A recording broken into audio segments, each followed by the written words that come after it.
Ji-won Park stared at the strange map on his tablet screen. The lines and symbols made no sense. He turned it upside down, then sideways, but it still looked like alien chicken scratches, which it probably was since this was an alien space station. "I think we're lost," Min-ho Kim said quietly. He stood next to Ji-won in the wide hallway looking nervous. His dark eyes kept darting around at the other students walking past them. Most of those students had too many arms or scales or glowing eyes. None of them looked human. "We're not lost," Hana-lee said firmly. She grabbed the tablet from Ji-won's hands and squinted at it. "We're just temporarily uncertain of our location." Ji-won rolled his eyes. "That's the same thing." The three humans had been at the Galactic Educational Consortium for exactly 2 weeks. 2 weeks of getting lost, eating strange food that tasted like metal, and trying not to stare at their alien classmates. They were the first humans ever admitted to the prestigious school. Earth had only joined the galactic community 5 years ago, and most aliens still thought humans were barely smart enough to tie their own shoes. "There," Hana pointed down a corridor. "Mathematics should be that way." They walked quickly through the halls. The walls were made of some kind of smooth crystal that glowed with soft blue light. Everything here was built for beings much larger than humans. The doorways were huge. The ceilings were so high that Ji-won felt like an ant. "Why do we have to take remedial math anyway?" Min-ho complained. "I got perfect scores in advanced calculus back on Earth." "Because Earth math is apparently primitive," Ji-won said, making air quotes with his fingers. "Remember what the advisor said? Human mathematics is like counting on our fingers compared to real galactic math." "That's insulting," Hana muttered. They turned a corner and found themselves in front of a massive door. Strange symbols glowed above it. Ji-won checked his tablet again. "This should be it," he said. "Room 447 Zeta." "The symbols don't match," Hana said, frowning at the door. "Close enough," Ji-won shrugged.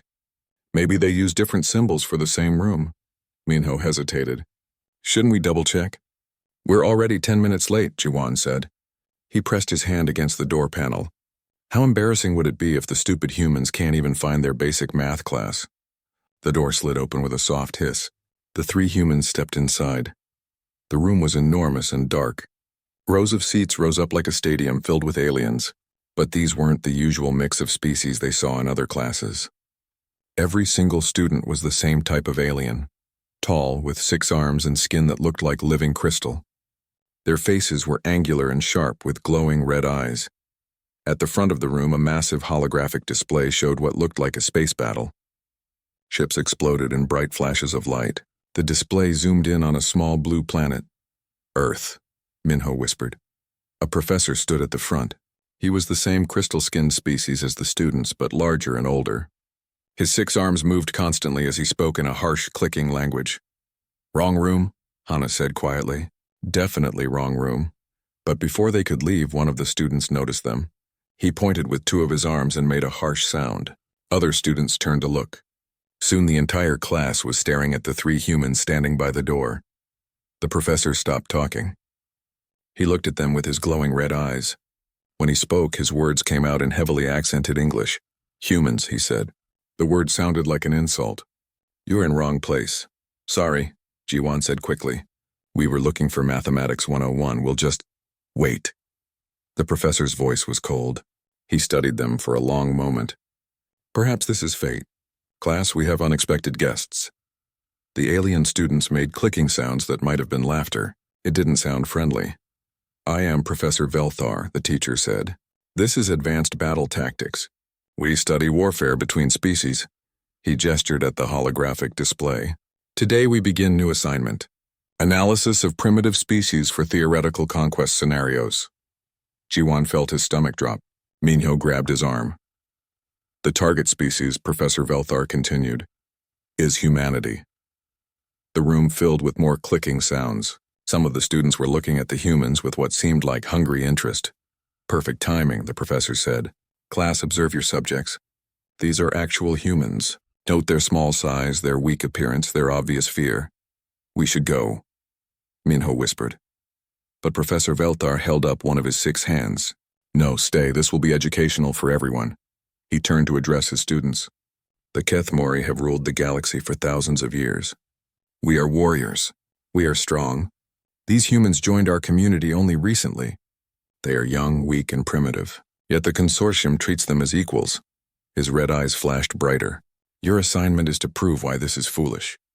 A student in the front row raised 2 arms. When he spoke, his English was better than the professor's. Professor, surely humans pose no real challenge. This assignment seems beneath us. Excellent point, Crix, the professor said. But that is exactly why this exercise is valuable. Sometimes the greatest danger comes from underestimating an opponent, even a weak one. He turned to look directly at the 3 humans again. Your assignment is this. Study human military history, human psychology, human technology.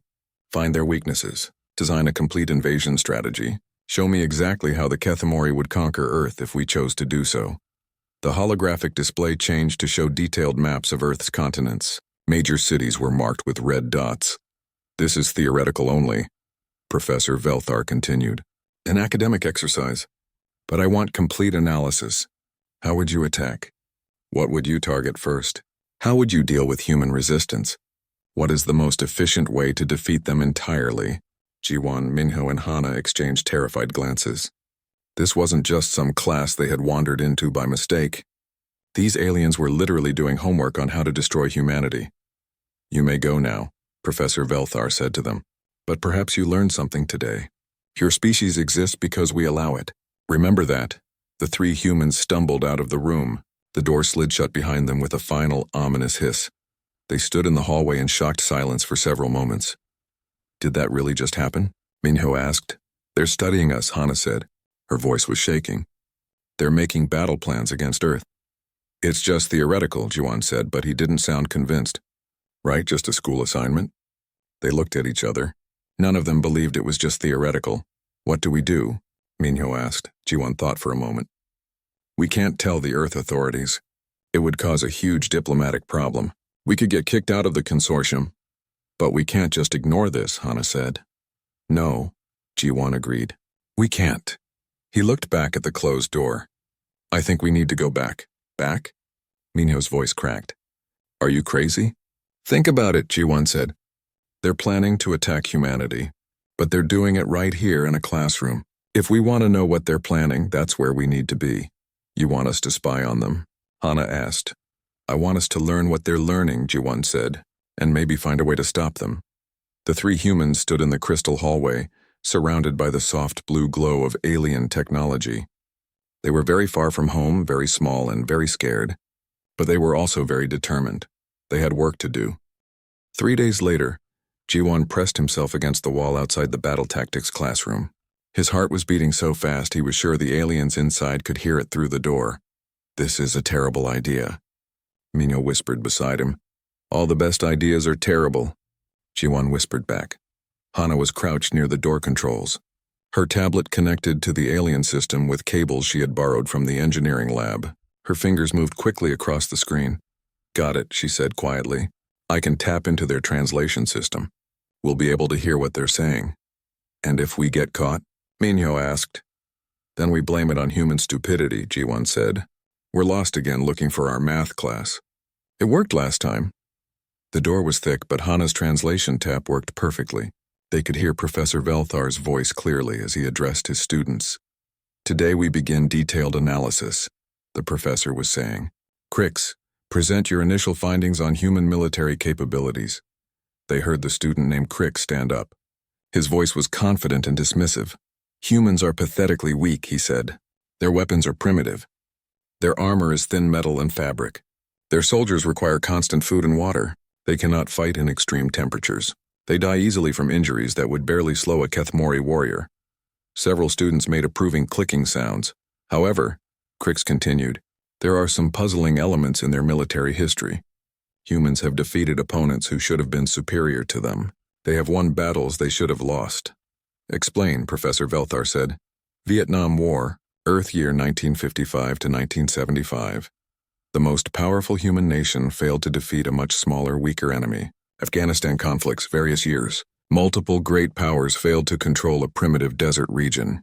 These defeats suggest humans may be unpredictable. Outside the door, Jiwon smiled grimly.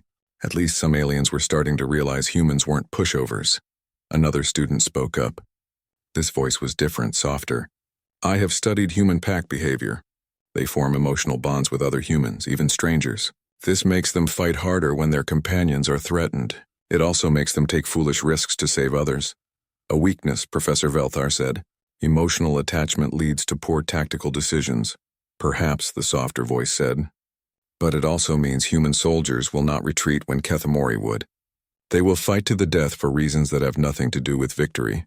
Minho nudged Jiwon. Through the translation system, they could tell this student sounded female. She seemed different from the others. Professor Velthar moved on. Next topic. Human technology analysis.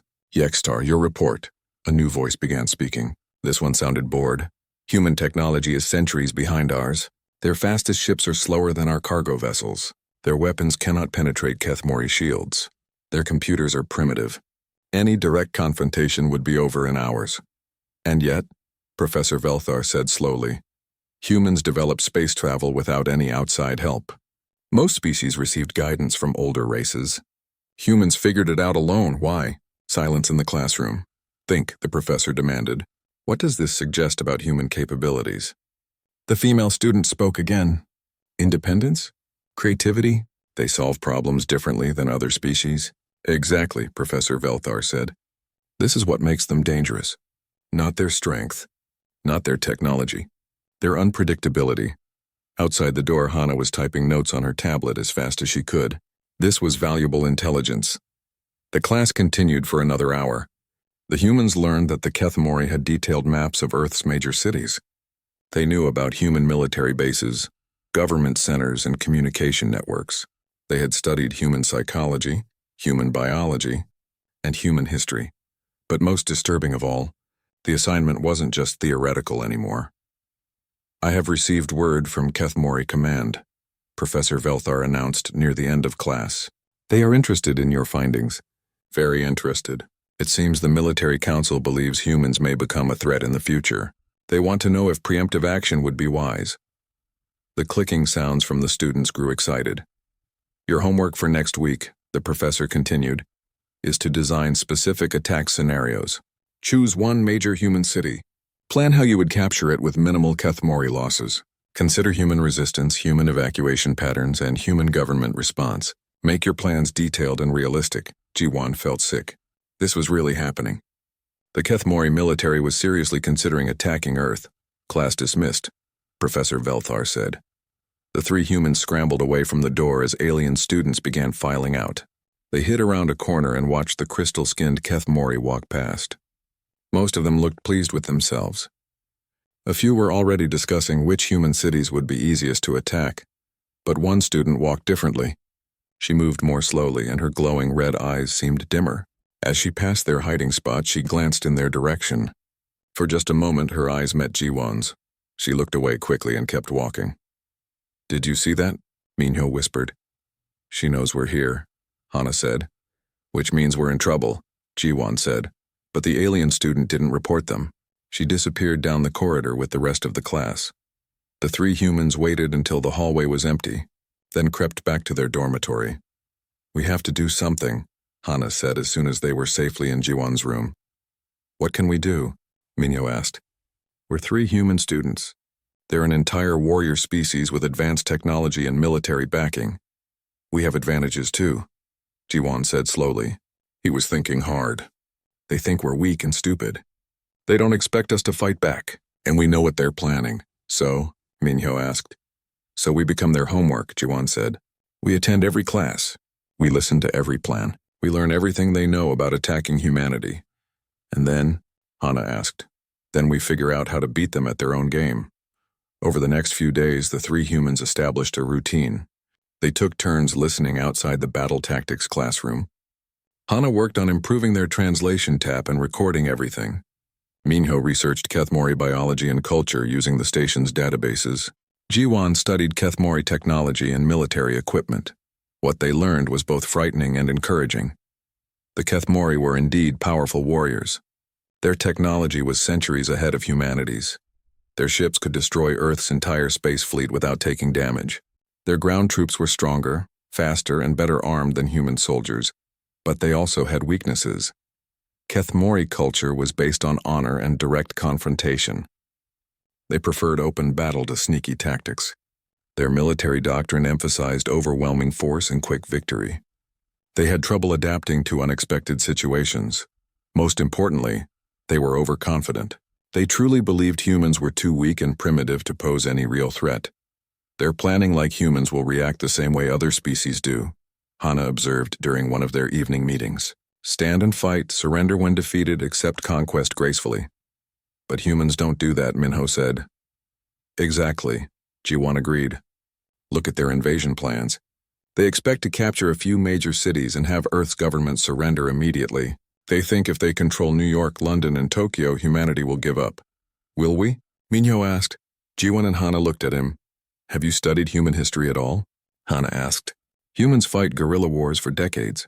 We blow things up rather than let enemies have them. We fight building by building, street by street, room by room. The Kethmori are planning for a quick, clean victory, Ji-won added. But humans don't do quick and clean. We do messy, chaotic, and stubborn. They were starting to see possibilities, ways that humanity's apparent weaknesses might actually be strengths, ways that Earth might survive an attack that should be impossible to survive, but they needed more information. And that meant taking bigger risks. I have an idea, Ji-won said. A terrible idea, what? Minho asked nervously. We don't just listen to the class, Ji-won said. We join it. Join it? Hana stared at him. Are you completely insane? Think about it, Ji-won said. Professor Velthar already knows we exist. He saw us in his classroom. What if we went back and asked to audit the class? For educational purposes?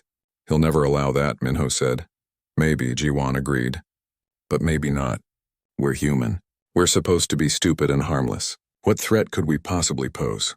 The next morning, Ji-won stood outside Professor Velthar's office. His hands were shaking, but his voice was steady when he spoke to the door. Professor, could I speak with you? It's about your battle tactics class. Professor Velthar stared at Ji-won across his massive desk. The alien's 6 arms were folded in what might have been amusement or annoyance. His glowing red eyes showed nothing. You want to audit my battle tactics class, the professor said slowly. The class where we study how to conquer your species. Yes, sir, Ji-won said. He tried to look eager and stupid at the same time. I think it would be really educational to learn about Kethmori military theory. And since humans are the subject, maybe I could provide useful information about human behavior. Professor Velthar leaned back in his chair. You realize this could be psychologically disturbing for you? Listening to detailed plans for attacking your homeworld? I'm sure I can handle it, Ji-won lied. Besides, it's just theoretical, right? Academic exercise? The professor studied him for a long moment. Very well. But you will observe only. No questions, no comments, no interruptions. And if you cannot handle the subject matter, you will leave immediately. Thank you, sir. Do not thank me yet, human. You may regret this decision. An hour later, Ji-won sat in the back row of the battle tactics classroom. Every Kethmori student kept turning to stare at him. He pretended not to notice and took careful notes. Today we focus on human urban warfare capabilities, Professor Velthar announced. Crix, present your analysis of New York City invasion scenarios. Crix stood up, all 6 arms moving as he activated a holographic display. The image showed detailed 3-dimensional maps of Manhattan. New York is humanity's most important economic center, Crix began. Population 8 million. Dense urban environment with tall buildings and underground tunnel systems. The display zoomed in on specific areas. Optimal invasion strategy. Orbital bombardment of military and government targets followed by ground assault on financial district. Human resistance should collapse within 6 hours once economic infrastructure is destroyed. Ji-won bit his tongue to keep from laughing. 6 hours? The Kethmori had no idea what they were dealing with. Another student raised multiple arms. What about civilian evacuation? Won't humans flee the city when we attack? Where would they go? Crix asked dismissively. We control orbital space. We can destroy any transport vehicles. Humans trapped in the city will surrender rather than starve. Again, Ji-won fought back a response. Clearly these aliens had never heard of the London Blitz or Stalingrad, or any of the dozen other times humans had chosen to fight in burning cities rather than surrender. The female student who had noticed them before spoke up. I have concerns about the tunnel systems. Manhattan has extensive subway networks and underground infrastructure. Humans could use these for guerrilla warfare. Irrelevant, Crix said. We simply seal the tunnels and flood them with gas. Any humans hiding underground will be forced to surface or die. But what if they don't surface? The female student persisted. What if they choose to die fighting rather than surrender? Crix made a dismissive gesture. No rational being would choose death over surrender when facing superior force. Jiwon wrote in his notebook. They don't understand human irrationality. This could be useful. Professor Velthar moved the discussion along. Nala raises important points about human psychology. This brings us to today's main topic, human resistance patterns. The display changed to show historical battle footage from Earth. Jiwon recognized scenes from World War II, Vietnam, and various urban conflicts. Observe, the professor said. Humans demonstrate unusual behavior when attacked. Unlike most species, they do not immediately seek to minimize casualties and preserve resources. Instead, they often become more aggressive when losing. The footage showed civilians fighting soldiers with improvised weapons, children throwing rocks at tanks, elderly people refusing to evacuate burning buildings. This is clearly maladaptive behavior, one student commented. Evolutionary failure to recognize superior force. Perhaps, Professor Velthar said. Or perhaps it represents a different survival strategy. Nala, you have studied human pack behavior extensively. What is your analysis? Nala stood gracefully. Jiwon noticed she moved differently from the other Kethmori, more fluid, less aggressive. Humans form extremely strong social bonds, she said. Stronger than most species. They will sacrifice themselves for family, friends, even strangers from their community. This makes them unpredictable in combat situations. She gestured at the display. A Kethmori warrior fights for honor and victory. When defeat becomes certain, honorable surrender is acceptable. But humans fight for emotional reasons that have nothing to do with tactical advantage. Weakness, Crix interrupted. Maybe, Nala said quietly, but it means they will continue fighting long after we expect them to stop. It means our casualty projections may be incorrect, Jiwon wrote. Nala, possible ally, she seemed different from the others. Less bloodthirsty, more thoughtful. Professor Velthar continued the lesson with detailed analysis of human weapons and tactics. The Kethmori students were thorough and methodical. They had studied everything from human military doctrine to civilian emergency procedures. But Jiwon began to notice gaps in their knowledge. Big gaps. They knew about human armies and governments. They didn't know about human stubbornness. They knew about human weapons. They didn't know about human creativity in making new weapons from whatever was available.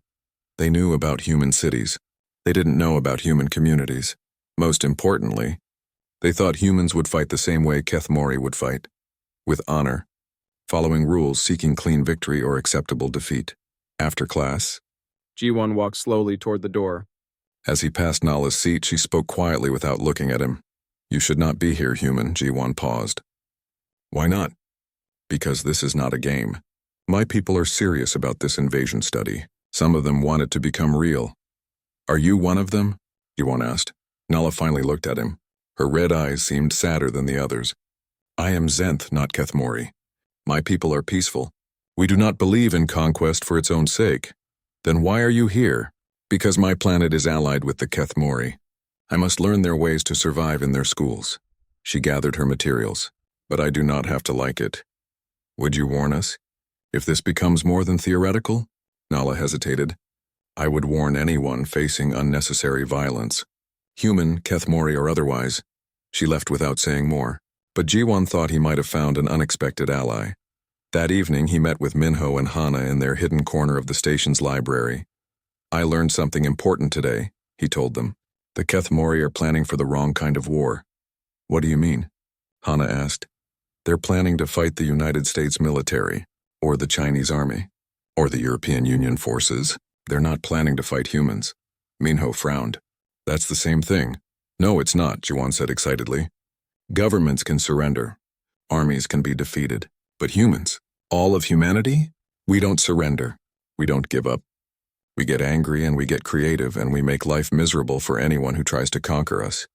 He pulled out his notebook and showed them his observations. Look at their invasion timeline. They expect organized resistance to collapse within days. Then they think humans will accept occupation and follow their orders, won't we? Minho asked. Hana snorted. Have you met humans? We argue with the GPS when it tells us to turn left. You think we're going to politely follow orders from alien invaders? Exactly, Ji-won said. The Kethamori are powerful, but they don't understand what they're actually fighting. So what do we do with this information? Minho asked. We learn more, Ji-won said. We attend every class. We study their plans in detail. And we figure out how to use their misunderstandings against them. How? Hana asked. Ji-won smiled. It wasn't a nice smile. We become better at their homework than they are. Over the following weeks, the three humans became regular fixtures in the battle tactics classroom. Professor Velthar seemed amused by their presence. The Kethamori students mostly ignored them, but Ji-won, Minho and Hana were learning everything. They learned about Kethamori, ship designs, and found the weak points in their shield systems. They learned about Kethamori ground tactics and identified the flaws in their command structure. They learned about Kethamori psychology and discovered the rigid patterns in their strategic thinking. Most importantly, they began to understand that the Kethamori's greatest strength, their overwhelming technological superiority, was also their greatest weakness. They had never fought an enemy who couldn't be defeated by superior force. They had never fought humans. I have an idea, Ji-won announced during one of their evening meetings. A terrible, dangerous, probably suicidal idea. Oh good, Hana said dryly. Another one of those. What if we don't just gather intelligence? Ji-won said. What if we actively interfere with their homework? Interfere how? Minho asked nervously. Think about it. They're studying humanity based on official records, military reports, and historical data. All the formal, organized stuff. But what if we gave them different information? Information about what humans are really like when we're angry and scared and fighting for our lives? You want to lie to them? Hana asked. I want to educate them, Ji-won corrected, about the parts of human nature they don't see in their official data. He looked at his friends. We can't stop them from studying us, but maybe we can make sure they study the wrong. Ji-won raised his hand in the middle of Crix's presentation about attacking Los Angeles. Professor Velthar looked surprised. Yes, human. I was wondering, Ji-won said innocently, has anyone considered the gang problem in Los Angeles? The entire classroom went silent. Crix's six arms stopped moving. Gang problem? Professor Velthar asked. Oh yes, Ji-won said, pulling up files on his tablet. Los Angeles has hundreds of organized crime groups. They control different territories throughout the city. They're heavily armed and they really don't like each other, but they especially don't like outsiders. He projected images onto the classroom display, maps showing gang territories, photos of weapons, statistics about violent crime. If you invade LA, you're not just fighting the US military, Ji-won continued. You're also fighting the Bloods, the Crips, MS-13, Armenian Power, the Mexican Mafia, Russian organized crime, and about 50 other groups who shoot first and ask questions never. The Kethamori students stared at the display. One of them spoke up nervously. But surely these criminals would flee when faced with superior alien technology. Ji-won laughed. These are people who have gunfights with police helicopters for fun. They're going to run away from you? No, they're going to want your weapons and your ships, and they're going to fight each other to see who gets to kill the most aliens. He switched to another set of images. Plus, gang members know the city better than anyone. They know every tunnel, every hiding spot, every escape route. They've been fighting urban warfare their whole lives. Crix looked uncomfortable. These criminals cannot pose a serious threat to organized military forces. Really? Ji-won asked. Because human governments have been trying to stop gang violence for decades with limited success. What makes you think you'll do better? Professor Velthar held up a hand for silence. Interesting point, human. Are there similar criminal organizations in other target cities? Every major city, Ji-won said cheerfully. New York has the Russian Mafia, Italian Mafia, Chinese triads, and hundreds of smaller groups. London has organized crime families that have been operating for generations. Tokyo has the Yakuza, who are basically professional warriors with business suits. He brought up more data. Oh, and don't forget about drug cartels. If you attack Mexico City, you'll be dealing with groups that have military-grade weapons and their own private armies. They control entire regions and they're not exactly known for being reasonable. The Kethamori students were frantically taking notes. This was clearly information they hadn't considered. Minho chose that moment to speak up. Also, has anyone thought about human mental illness? Mental illness? Professor Velthar asked. Humans with severe psychological disorders, Minho explained. Many of them are violent and unpredictable. Some are completely disconnected from reality. They won't respond to threats or reasoning the way normal humans would. He pulled up medical statistics. In any major human city, thousands of people have conditions that make them dangerous to themselves and others. During a crisis like an alien invasion, these individuals won't flee or surrender. They'll see the chaos as an opportunity. Hana joined the conversation, and that doesn't count the humans who will become mentally unstable because of the invasion itself. Humans don't handle extreme stress very well. Some will panic and run away, but others will become irrationally aggressive. She showed psychological studies from human disasters. When humans are pushed beyond their breaking point, some of them snap completely. They stop caring about their own survival. They just want to cause as much damage as possible before they die. The classroom was getting very quiet. Several Kethmori students looked disturbed. Furthermore, Hana continued, human religious extremists will see an alien invasion as either the end of the world or a holy war. Both interpretations lead to suicide attacks and fanatical resistance. Professor Velthar was taking notes himself now. How common are these extremist groups? Every major religion has them, Hana said. Christians waiting for the apocalypse, Muslims preparing for jihad, Buddhists who believe in fighting to protect the innocent, Hindu nationalists, Jewish militants, plus dozens of smaller cults and sects. She brought up more data. Many of these groups are already armed and organized. They've been preparing for the end of the world for years. An alien invasion would be exactly what they've been waiting for. Crix tried to regain control of his presentation. These are small minority groups. They cannot significantly impact a military invasion. Small? Jiwan asked. There are estimated to be over 1 billion humans with access to firearms. That's not counting knives, explosives, improvised weapons, or just really big rocks. He switched the display to show weapon statistics. In the United States alone, civilians own more guns than the entire Kethmori military. And that's just the legal weapons that governments know about. But they're untrained civilians, another student protested. Some are, Minho agreed, but others are military veterans. Police officers, hunters, competitive shooters, and people who've been preparing for exactly this scenario their whole lives. He brought up information about human survival groups. Meet the preppers. Humans who spend their free time getting ready for societal collapse. They have underground bunkers, stockpiled weapons and supplies, and detailed plans for fighting. Guerrilla wars against occupying forces. The display showed photos of elaborate hidden shelters and private arsenals. These people have been planning to resist invasion for years, Minho continued. They know how to live off the grid, how to make weapons and explosives, and how to coordinate with other resistance groups. And there are millions of them. Professor Velthar was looking less confident now. Surely organized military forces can deal with civilian resistance. Can they? Hana asked. Human militaries have struggled with guerrilla warfare for centuries. The British couldn't defeat American colonists. The Americans couldn't defeat Vietnamese farmers.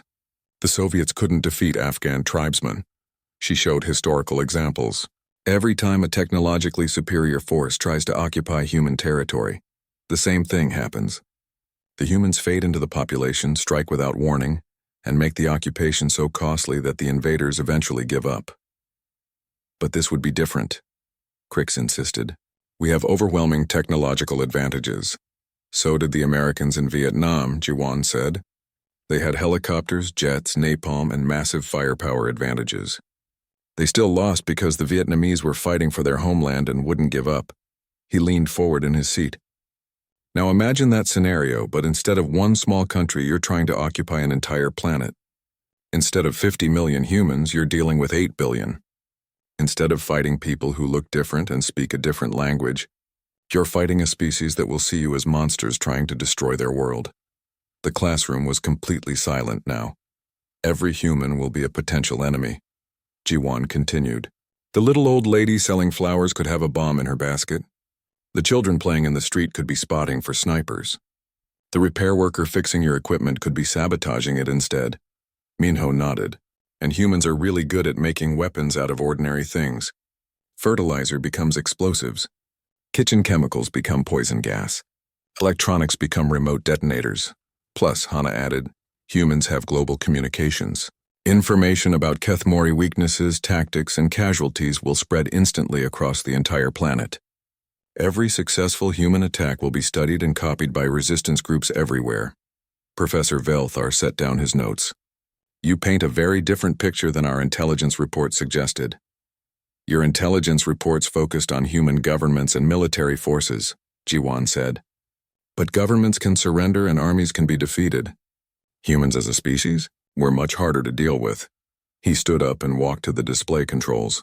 May I show you something, Professor? Velthar gestured permission. Jiwan brought up historical footage from human conflicts. This is what happens when humans are really angry, he said. The display showed scenes from human history. Citizens fighting tanks with improvised weapons. Civilians refusing to evacuate bombed cities. Children learning to make explosives. Elderly people hiding weapons and supplies. Humans fight differently than other species, Jiwan explained. We don't just fight until we lose. We fight until we win or until we're all dead. And we're very hard to kill completely. Nala spoke up from her seat. The human makes valid points. Perhaps our invasion scenarios should be reconsidered. Several other students murmured agreement. They were looking at the historical footage with obvious unease. Crick stood up angrily. This is ridiculous. No species can resist superior technology indefinitely. Can't they? Jiwan asked mildly. He brought up more recent footage. This is from human urban warfare training. Watch how human soldiers fight in cities. The display showed military exercises, soldiers moving through buildings using tunnels and sewers, setting up ambush points, coordinating with civilian populations. Human armies train specifically for this type of warfare, Jiwan continued. Fighting superior forces in urban environments using guerrilla tactics, improvised weapons, and local knowledge. He smiled at Crix. And that's just the professional soldiers. Wait until you meet angry human civilians. The auditorium was packed with aliens from dozens of species. Jiwan had never seen so many different beings in one place. Crystal-skinned Kethmori, flowing Xanth like Nala, insect-like creatures with multiple eyes, and beings that looked like living plants. At the front of the room, a raised platform held seats for the battle tactics students. Today was final presentation day, when each student would present their completed invasion strategy for humanity. Jiwan, Minho, and Hana sat in the audience. But they weren't just observers anymore. Over the past weeks, they had become unofficial teaching assistants, providing expert consultation on human behavior and psychology. What the Kethmori didn't know was that the humans had been carefully feeding them false information, mixed with terrifying truths. Professor Velthar stood at the podium. Today we conclude our study of theoretical invasion scenarios targeting the species known as humanity. Each student will present their final strategy, followed by questions from our panel of military advisors. Jiwan noticed the military advisors for the first time, high-ranking Kethmori officers with elaborate uniforms and cold, calculating eyes. This wasn't just an academic exercise anymore. Crix was the first presenter. He walked confidently to the display controls and activated a holographic map of Earth. Honored professors and advisors, he began, I present the optimal strategy for conquering the human homeworld. His presentation was thorough and professional. Orbital bombardment of major cities, followed by ground invasion of strategic locations, systematic destruction of human military forces and government centers. Expected timeline, complete victory within 30 days. Human resistance will be minimal, Crix concluded. Their technology is primitive, their military forces are scattered, and their government systems are fragmented. Any organized opposition will collapse once we demonstrate our superior capabilities. One of the military advisors raised a question. What about the irregular warfare capabilities the human consultants described? Crix glanced at Jiwan, then back at the advisor. Exaggerated concerns. Criminal organizations and civilian militia groups cannot pose significant threats to organized military forces. Standard occupation protocols will be sufficient. Jiwan bit his tongue. Over the past weeks, he had carefully provided Crix with information about human gang warfare, civilian gun ownership, and guerrilla tactics. But he had deliberately understated the numbers and overstated how easily such groups could be controlled. The next student presented a similar strategy, followed by another, and another. Each presentation emphasized quick victory through superior technology. Each presenter dismissed irregular warfare as a minor concern. Finally, it was Nala's turn. She walked gracefully to the podium, but instead of displaying Earth, her hologram showed historical footage from various human conflicts. "Honored professors and advisors," she said quietly, "I must respectfully disagree with my classmates' assessments." A murmur ran through the audience. Professor Velthar looked surprised. "Continue," he said. "Humans are not like other species we have studied," Nala said. "Their psychological profile suggests they will not respond to conquest attempts in predictable ways." She showed footage of humans fighting in impossible conditions, soldiers advancing through artillery fire, civilians building weapons from scrap metal, children carrying messages between resistance groups. "Observe their behavior under extreme stress," she continued. "When faced with overwhelming odds, most species seek survival through surrender or retreat. Humans often become more aggressive." The military advisors were leaning forward, paying close attention. "Furthermore," Nala said, "human social bonding patterns suggest that external threats will unite them rather than divide them. An invasion will not face separate human nations, but rather a unified species fighting for survival." She brought up population statistics. 8 billion humans across 6 continents with global communication networks and diverse technological capabilities. Even if we destroy their governments and military forces, we would still face thousands of independent resistance groups with local knowledge and improvised weapons. Crick stood up angrily. "This is ridiculous speculation. No species can maintain effective resistance against overwhelming technological superiority." "Can't they?" Nala asked calmly. She displayed more historical footage. Human military history shows consistent patterns of technologically inferior forces defeating superior opponents through persistence, adaptability, and refusal to surrender. The audience was completely silent now. "My assessment," Nala concluded, "is that invading humanity would result in a prolonged occupation requiring massive resources, with no guarantee of success and significant risk of unacceptable casualties." She looked directly at the military advisors. "I recommend against any military action targeting the human homeworld." Professor Velthar looked troubled. "Thank you, Nala. A thorough analysis." One of the military advisors stood up. "Are there any other presenters?" "Actually," Jiwan said, raising his hand, "we prepared a presentation too." Every head in the auditorium turned toward him. Professor Velthar looked shocked. "The human consultants wish to present? This is highly irregular." "We thought it might be educational," Hana said, standing up beside Jiwon. The military advisor nodded slowly. "Proceed." The 3 humans walked to the front of the room. Jiwon took the display controls while Minho and Hana flanked him. "Honored professors and advisors," Jiwon began, "we would like to present the human perspective on Kethmori invasion strategies." He brought up detailed technical schematics on the display. "First, regarding Kethmori shield technology," he said. "Your defensive systems are impressive, but they have a critical flaw. The display showed energy flow patterns through Kethmori ship shields. Your shields are designed to deflect high-energy weapons and deflect physical projectiles. But they're not designed for sustained low-level harassment." He switched to a new schematic. "Human improvised explosive devices, chemical weapons, and biological agents can penetrate your shields because they don't register as significant threats to your defensive systems." Murmurs ran through the audience. Several Kethmori looked alarmed. Minho stepped forward. "Second, regarding Kethmori ground forces. Your soldiers are stronger, faster, and better armed than humans, but you have a major tactical weakness." The display showed Kethmori military formations. "Your combat doctrine emphasizes honor, direct confrontation, and overwhelming force. You're trained to fight enemies who will meet you in open battle. Humans don't do that," Hana added. "We hide in buildings, attack from ambush, strike at supply lines, and target command structures. We fight dirty."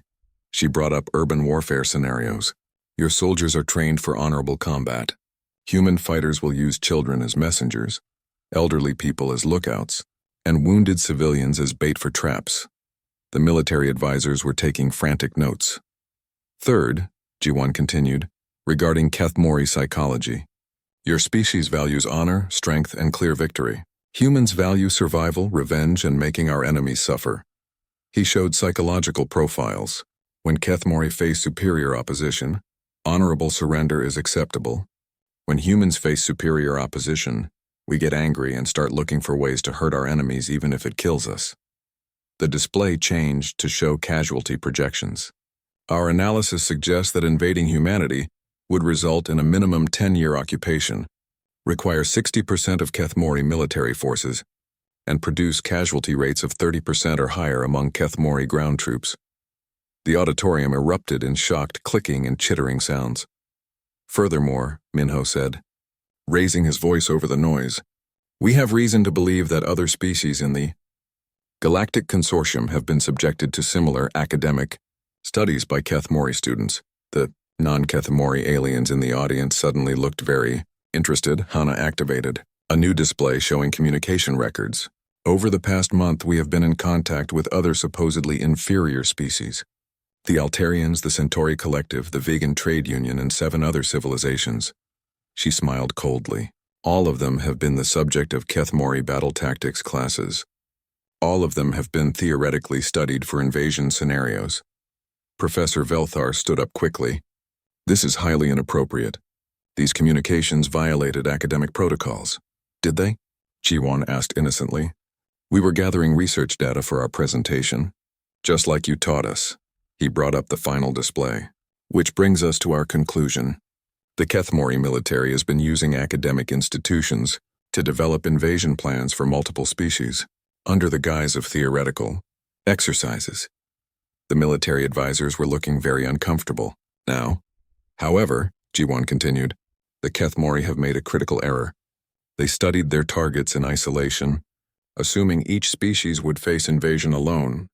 Display showed a galactic map with connected communication lines between multiple star systems, but now all the inferior species are talking to each other, Hana said, sharing intelligence, comparing notes, and coordinating defensive strategies.